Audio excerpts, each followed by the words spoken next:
അമേരിക്കയുടെയും ഇസ്രയേലിന്റെയും ആവർത്തിച്ചുള്ള സൈനിക ആക്രമണങ്ങൾക്കിടയിലും ഇറാന്റെ ആണവ പദ്ധതികൾ അതീവ പ്രതിരോധ ശേഷിയോടെ നിലനിൽക്കുന്നതായി റിപ്പോർട്ടുകൾ പുറത്ത്. 2 തവണ സൈനിക നടപടികൾ ഉണ്ടായിട്ടും ഇറാന്റെ ആണവ അടിസ്ഥാന സൗകര്യങ്ങൾ പൂർണ്ണമായും തകർക്കാൻ സാധിച്ചിട്ടില്ലെന്നും അവർക്ക് ഇപ്പോഴും ആണവായുധങ്ങൾ നിർമ്മിക്കാനുള്ള ശേഷിയുണ്ടെന്നും വിദഗ്ധർ മുന്നറിയിപ്പ് നൽകുന്നു. ഗവേഷണ പരീക്ഷണശാലകളും യുറേനിയം സമ്പുഷ്ടീകരണ കേന്ദ്രങ്ങളും ആക്രമണത്തിൽ തകർക്കപ്പെട്ടുവെങ്കിലും ഇറാന്റെ ആണവ പദ്ധതിയുടെ കാതലായ ഭാഗങ്ങൾ ഇപ്പോഴും സുരക്ഷിതമാണെന്ന് കണക്കാക്കപ്പെടുന്നു. കനത്ത വ്യോമാക്രമണങ്ങളെപ്പോലും പ്രതിരോധിക്കാൻ ശേഷിയുള്ള അതീവ സുരക്ഷിതമായ ഭൂഗർഭ കേന്ദ്രങ്ങളിൽ സജ്ജീകരിച്ചിരിക്കുന്ന സെൻട്രിഫ്യൂജുകൾ ഇപ്പോഴും പ്രവർത്തനക്ഷമമാണ്. എത്ര വലിയ സൈനിക നീക്കമുണ്ടായാലും ആണവ പദ്ധതിയുടെ സാങ്കേതിക അടിത്തറ നിലനിർത്താൻ ഇത്തരം പ്രതിരോധ സംവിധാനങ്ങൾ ഇറാനെ സഹായിക്കുന്നു. ഇറാന്റെ ആണവ അഭിലാഷങ്ങളാണ് ഇസ്ലാമാബാദിൽ 21 മണിക്കൂർ നീണ്ട അടിയന്തര ചർച്ചകൾ പരാജയപ്പെടാൻ പ്രധാന കാരണമെന്ന് American vice president JD Vance ചൂണ്ടിക്കാട്ടിയിരുന്നു. ആണവായുധങ്ങൾ നിർമ്മിക്കില്ലെന്നും അതിനുവേണ്ടിയുള്ള സാങ്കേതിക വിദ്യകൾ തേടില്ലെന്നും ഇറാന്റെ ഭാഗത്ത് നിന്ന് ഉറച്ച വാഗ്ദാനം ഉണ്ടാകണമെന്നാണ് അമേരിക്ക ആഗ്രഹിക്കുന്നത്. എന്നാൽ യുറേനിയം സമ്പുഷ്ടീകരണത്തിന്റെ കാര്യത്തിൽ ഇരുപക്ഷവും തമ്മിലുള്ള അഭിപ്രായ വ്യത്യാസം ചർച്ചകളെ സങ്കീർണമായ പ്രതിസന്ധിയിലേക്ക് നയിച്ചിരിക്കുകയാണ്.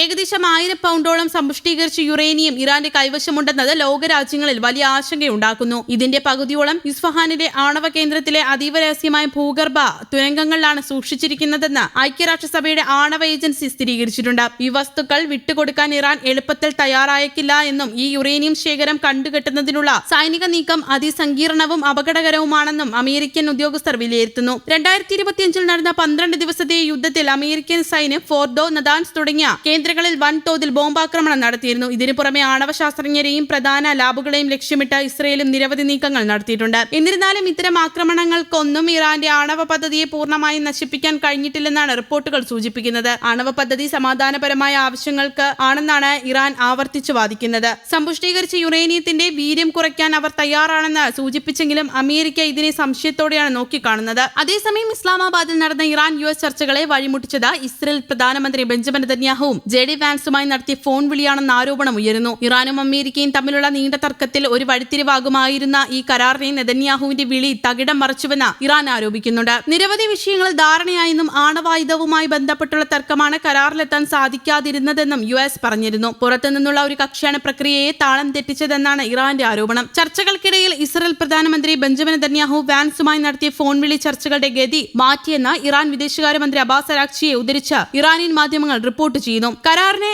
ഇഞ്ചുകൾ മാത്രം അകലെയായിരുന്നുവെന്ന് അരാക്ചി എക്സിൽ കുറിക്കുകയും ചെയ്തിട്ടുണ്ട്. ഗോൾ പോസ്റ്റുകൾ മാറ്റിയെന്ന് കൂട്ടിച്ചേർത്ത അരാക്ചി ഹോർമൂസിലെ ട്രംപിന്റെ ഉപരോധത്തെക്കുറിച്ചും സൂചിപ്പിച്ചു. എന്നാൽ ഇസ്രയേലിനെയോ നെതന്യാഹുവിനെയോ അദ്ദേഹം പോസ്റ്റിൽ നേരിട്ട് പരാമർശിച്ചിട്ടില്ല.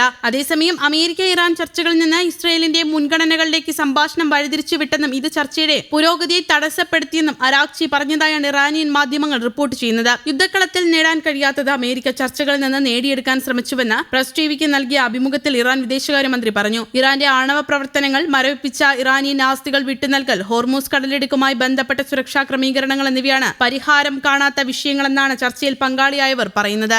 News desk, Kerala Kaumudi.